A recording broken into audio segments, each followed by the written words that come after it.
I'm Stephen Reily, the founding director of Remuseum, and I'm excited to be joined in a conversation about museum access today by two museum directors from the West. Jessica Kay Ogdin is the director of the Yellowstone Art Museum in Billings, Montana, and Heidi Zuckerman is the CEO and director of the Orange County Museum of Art in Orange County, California.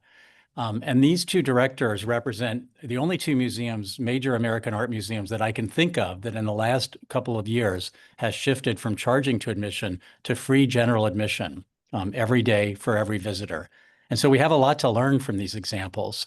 Why does access matter? Well, almost every museum I can think of wants to enlarge and broaden its audience.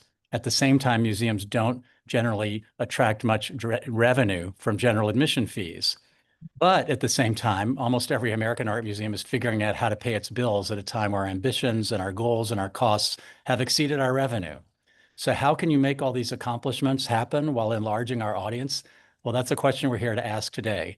And I just want to start by, I'll ask Heidi first. Just tell us the story of how Orange County Museum of Art made its own journey to offering free general admission to the public.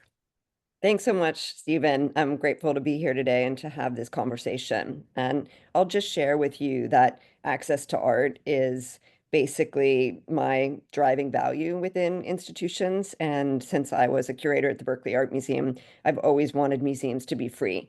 And I didn't have the authority to do it when I was in Berkeley, but once I got to Aspen as the CEO and director there, I was able to test out free admission. And in Aspen, we tried it first for 3 years and wanted to see what the impact was there. And actually, our attendance tripled within the first year. So the donor, John and Amy Phelan, who had underwritten free admission originally for 3 years, ended up permanently endowing it there. And so when I came to the Orange County Museum of Art, I had the same ethos and the same mindset and the same goal to make the museum free. And I was able to speak to some donors who were familiar with the Aspen project because they spent time in both Aspen and in Orange County, and was able to pitch to them the idea of making admission free here. And we had huge response to those numbers. The museum used to get about 10,000 visitors annually. And when we opened in our new facility with free admission, we had 10,000 visitors in the first 24 hours. Then we had another 10,000 visitors in the next 4 days. And then we had 280,000 visitors in the first year. And we continue to see those kind of attendance numbers. And of course, there are a bunch of things that are different. We're in a different location. We have a much bigger building. We have a different kind of program. But I do think that having free admission is the key to that kind of access and that kind of attendance. That's great. We'll have more to ask, but let's turn to Jessica and hear about how Yellowstone Art Museum, or which has one of the best acronym names of the museum world, which is YAM, which is like how did general free general admission come about for you? Thanks, Stephen. And like Heidi, I just really appreciate the chance to be back in conversation with you both about this today. Prior to my time here in Montana, I was lucky enough to be in North Carolina at the National Museum of Art on Duke University's campus, where museum admission is free. And I was able to see that access for the university community to the museum as a resource, and recognized how that availability really drove museum visitation and engagement with the programs broadly. So when I made the move to Billings, it was a conversation from day one about how could we embrace this free model? What would that look like in our community? How does that make sense for our visitorship and our annual revenue model? And it just so happened when I first got to town that we had a major anniversary on the horizon. The YAM was looking to celebrate the 60th anniversary in 2024. And that created a great way to talk about, how do we really throw the doors open to the whole community and welcome everybody in an exciting way as part of that celebration. As we were having those conversations, there was the very generous grant made available by Art Bridges. Access for All, which really had an open-ended format. What is it that your community would most benefit from? What can your institution do to increase engagement? And so it dovetailed perfectly with the conversations we were having about free admission as part of this anniversary year. And like Heidi described in Aspen, it suggested that we could make an experiment out of this, that we could really try the model, see what didn't work for us, what surprises we had along the way. So with receiving that Art Bridges funding, we were able to really embark on this and make it our goal. So we're about halfway through that initial funding. We're about 18 months into a 3-year grant cycle, and we had a similar response from day one. The first 3 months, we saw about 300% of our previous visitorship. So Heidi and I are in really different communities population-wise, and prior to free admission, we were seeing around 10 to 12,000 visitors annually.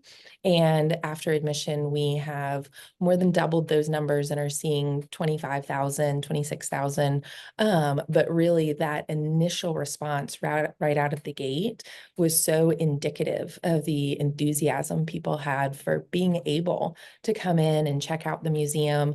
Oftentimes a space that they hadn't been in. When we drilled down into those admission numbers after free admission, we saw the most significant growth in first-time visitors. The other category where we saw a huge jump in attendance was families. And so again, thinking about that financial barrier when you're bringing 2, 3, 4 people at a time, it was a significant cost for our families. And so really exciting to see those categories in particular. This really is the opportunity to be welcoming and to invite new faces into our galleries. That's great. And important to recognize Art Bridges made access for all grants to, I believe, 60 plus museums. But I also think you were the only one that moved to complete, who a number of their grantees have free general admission, but you were the only one who went from charging to being completely free. So I know they're studying kind of your results as well with you. So obviously in both of your cases, the public responded really strongly, but there are other key stakeholders. How have others reacted to the results and the costs of offering free general admission? So our gift was a gift to make the museum free general admission for the first 10 years. So we are about 3 years into that. And there was a lot of surprise about the fact that it's free. And, we live in a community where there really isn't anything to do that's free that is inside. I mean, you could go to the mall, or you can go to the beach, but if, for example, you are a visitor, you're going to Disneyland maybe, and that's really expensive or something like that. So the idea, again, for families, I mean, very, very similar to Jessica, we found that about 90% of our audience were first-time museum goers, and that continues to hold true. And we are really a place for families. We created some specific programs that are aimed at families. One of my favorite is called BYOB, which is Bring Your Own Baby. And people love that. And a bunch of these babies have now grown up with each other, and now they're toddlers or they're, young kids. And we also do a ton of programs for the aging community. There are certain, the thing about Orange County is that it's 3.1 million people, or almost 3.2 million now, and 34 different cities. And there are certain communities here that are, the average age is about 80. So, we really have quite a diverse population here. And so we're really being able to serve babies, but then also people who are, lifelong learners. And pretty much every day people come in and they say, "You mean so I don't have to pay?" So there are certainly a lot of people who come because it's free, and then there are a lot of people who are very surprised that it's free. And so one of the things that we've been working on is, how do we offer people the opportunity to support the museum when they can afford it and they want to. Just because we have free admission doesn't mean we have to do everything for free. So Yeah. there's the kind of staff thinking around that, which is, are there programs that we can get people to pay for? And then there's also conversations with our board around, membership and paying for things when you can afford to pay.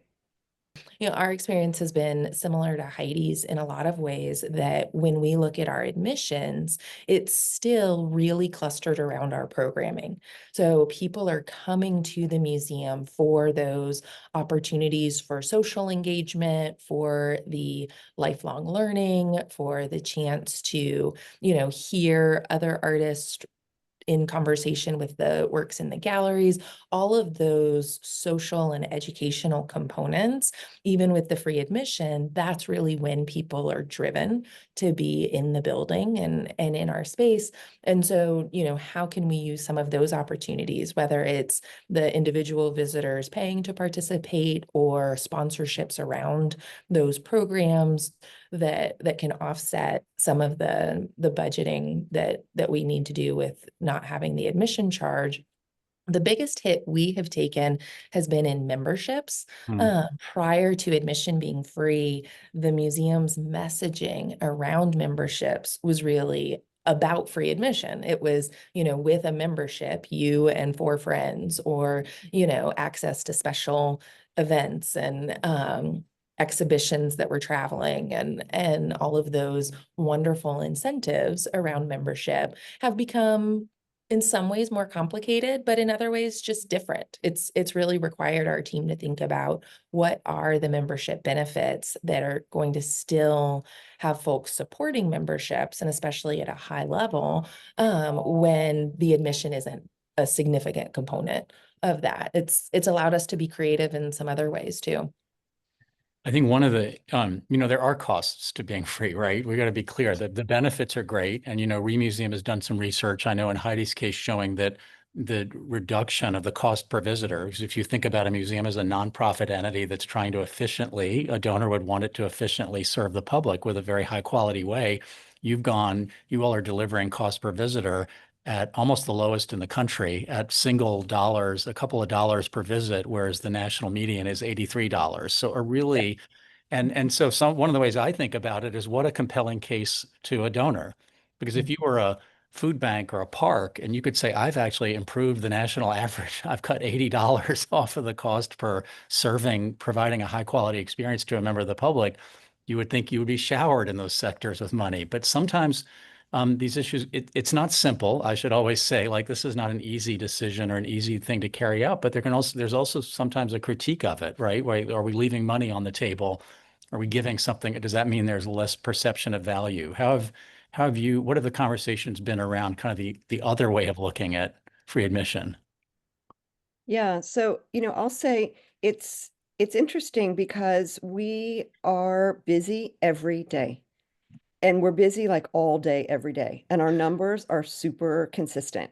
And it doesn't matter. Like we had 10 of our galleries closed for the last like 4 weeks because we were changing out our exhibitions. And our numbers didn't drop. We did art making and we did it out in front of the museum and we did it on the roof deck sculpture garden. And so we still had 2 exhibitions on view, like just a small Nara sculpture show upstairs and then an amazing Amy Adler show on the mezzanine. But people come here. And so it's like it's just part of their life, which is what our goal was. When we opened, we wanted people to talk about the museum the way they would talk about a restaurant or a movie. Like, hey, have you been to this place? Like you have to try it. And what we've realized, we changed our advertising because people aren't necessarily familiar with the artists that we show, and they're not coming for a specific exhibition. They're coming because we've created a space where people feel safe and they feel seen. And, I think it's really part of like the cultural zeitgeist right now where there aren't a lot of places where people feel seen, and there certainly aren't a lot of places where people feel safe. And, we've built this community where, it's all about making people feel welcome. And so the conversation with our board used to be more around that idea of are you leaving money on the table? And now it's much more a place of pride about the fact Mhm. that like we're so busy all the time. And we've had staff come and work here who used to work in other museums, and they're like, it's Wednesday at 2 and the galleries are packed. And I'm like, I Yeah. know. Isn't it amazing? And I mean, and the people, they're actually looking at the art, Yeah. and yes, they're using the cafe and they'll buy some things in the shop, but the galleries are actually packed. And, that's the storytelling that we've been doing. And it's been really adopted, I think, by our board. And I can't say that they all love the art that we are showing because I don't think they do. But the fact that the galleries were packed with people who are young and old and super diverse is what seems to be what's getting people excited. And that's why they're giving money at these higher level memberships, which is helping with our operations. Again, I always want to be clear. I was a museum director and I struggled with this issue and I wanted to be, we had free Sundays when I was running the Speed Museum and year in, year out, we got 47% of our visitation on Sundays. If it didn't matter whether we had a big year or a slower year, it was exactly the same numbers. And it had gotten built into kind of the life of the community that you could go on. And it was part of our brand. Even if people didn't come Sundays, they knew that it was free on Sundays. But I couldn't figure out, and I've talked to a lot of museum directors who can't figure out it's not as much the 2 or 3% of their revenue they may get from general admissions. It's the membership revenue. But what would you say to other directors? We've got to show them how we can get the support for being free, just as we've kind of got the support for not being free, right? I would really echo to that question in particular, Heidi's points about the pride that museum leadership takes in this being a hub for the community. One of the things that we have seen again and again with the move to free admission is other community organizations feeling that they could maybe for the first time ask about using our space for Mhm. their own regular gatherings, which we have done very gladly and creates that sense that the building is really here for everybody. And, they're helping us with populating the space and having folks coming and going with really regular frequency from the building. But it also does build on that pride that folks come in and they see this as such an active center for the community. And then what do we need to do to maintain that? And so, how do we think about the membership model not as being so transactional around, VIP event or a set of admission tickets, but how do we make it more about this is something that's really valuable and critical to my community? And so, we want to support that at a high level and we want to feel that ownership over it too. The way that we talk about it, the Yeah. storytelling that we do around the institution. So the free admission piece is key. And beyond that, it's really about making people feel welcome and letting people know that some of their core values for what it is to be human can be met within the institution. And Stephen, I've talked with you a little bit about this. We did a social return on investment study Yeah. to ask people, what is it worth to you to have a shared experience with people that you love? What is it worth to you to be somewhere where you feel welcome? What is it worth to you to be somewhere where you can learn something? And people were putting these super high dollar values on it, over $1,000. And so that's what we were able to then turn around and share with our community as well. Right. So something that's costing you about $3 is generating many, many hundreds of dollars in perceived benefit. I love what you say, Heidi, about, the community and meeting them where they are, because I also think, again, as difficult as it is, when we see the fundamental difference of free general admission is that you're meeting the public on their terms. They know when that they are ready to visit the museum, you're ready for them. And I think I'm delighted when any museum does anything for the public, but if you say it's on every other Thursday evening, you're doing it on your terms, to be honest. And it's very hard for the average member of the public to feel that that's really transforming their relationship to the institution. And so with that, let me ask you just where you see this going for your own institutions. Do you see changes? Are you considering ways to modify this? And where would you like to see it going for the field? You know, it is something that we are constantly assessing and thinking about the evolution of what it can look like here. Candidly, at the moment, we are talking about shifting this summer to having free admission for our regional guests and then having a fee for folks outside of our county. So imagining here in Yellowstone County in Montana, we see a tremendous amount of out of state visitors during the summer months and wanting to be able to really have that opportunity for some of the financial support as part of admission. But we also can't ignore how impactful free admission has been within the community and what that's made available. So, you know, we're trying to balance between the two and explore what's possible in having a bit of a mixed model. I think long term, again, you know, this is really where we want to see both the Yellowstone Art Museum and museums more broadly. It feels like as we're experimenting and trying things here, there's a real evolution happening, and how can we lean into that in a way that feels sustainable. I hope that is with long-term regional support at the end of our current funding cycle. And I also hope that we can, as an institution, have some internal models, whether it be through charging for programs or through our membership that make us feel more confident in doing that long term and really speak to that sustainability piece for us. It's great. And Heidi? So we just went through a kind of strategic thinking process, not a plan, but process that was funded by a separate foundation. And all of our senior leaders were part of it. And it was about kind of a values alignment project. And we figured out that free admission was our core value because it's about serving audiences that, for whatever reason, didn't feel like they could come to the museum before and or don't feel like they can go to other museums. I feel like I may have talked before with this group on the idea of the first follower theory. And, you know, the first follower is like the most important follower because then they bring other followers. And, you know, suddenly you have a whole group of followers that are putting forth the same kind of strategy and theory that you are. And so I was really excited that our top leaders, which cross from finance to HR to curatorial, that everyone identified free admission as our core value.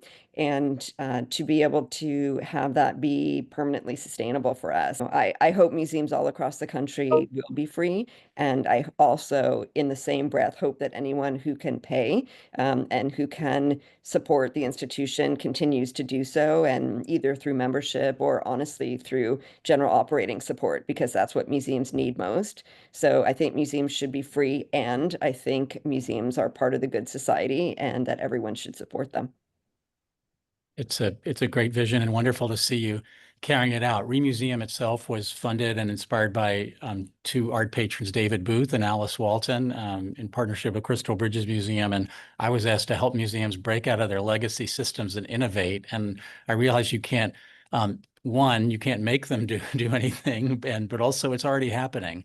And so if we want to see a toolkit that I'd like to see to help museums expand access, to expand their audience, it's going to take shining a light on the innovators, and you two are among them. So my job is exciting because I just get to learn from your stories and hope that others will follow as well. It's not a simple path. It's not going to look the same for every institution or every community, but I think it's exciting to be traveling that journey to show that museums can matter to a lot more people and at the same time thrive financially. So thank you both for joining. It's exciting to follow your progress and will continue to be so. Thanks. So great Thank to you, see you Stephen. both today.